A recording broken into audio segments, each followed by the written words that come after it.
मुंबई गोवा राष्ट्रीय महामार्गावर सोमवार दिनांक 2 जून रोजी रात्री 10:30 वाजण्याच्या सुमारास गुरुकृपा हॉटेल समोर जुन्या माणगावात एका भरधाव खासगी बसनं ऑटो रिक्षाला जोरदार धडक दिल्यानं भीषण अपघात झाला। या अपघातात रिक्षा चालकाचा मृत्यू झाला तर 3 जण जखमी झाल्याची माहिती समोर आली आहे। या अपघातात रिक्षाचं मोठ्या प्रमाणात नुकसान झालंय।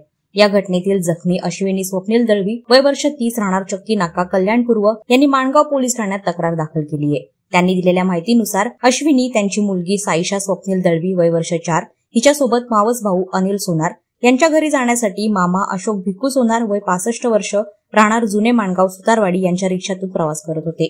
अशोक सोनार रिक्षा मागे घेऊन महामार्गाजवळ थांबले असताना मुंबईकडून महाडकडे जाणाऱ्या एका खासगी बसनं भरधाव वेगानं येऊन रिक्षाला जोरदार धडक दिली। या अपघातात रिक्षा चालक अशोक सोनार यांना गंभीर दुखापत झाली। त्यांना उपचारासाठी मुंबईला नेत असताना वाटेतच त्यांचा मृत्यू झाला। या घटनेमुळे सोनार कुटुंब आणि त्यांच्या मित्रपरिवारावर शोककळा पसरली आहे।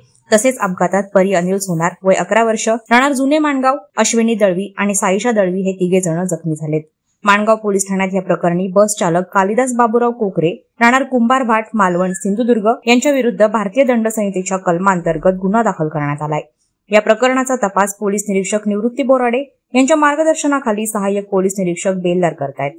वादळवारा लाईव्हसाठी प्रमोद जाधव, माणगाव।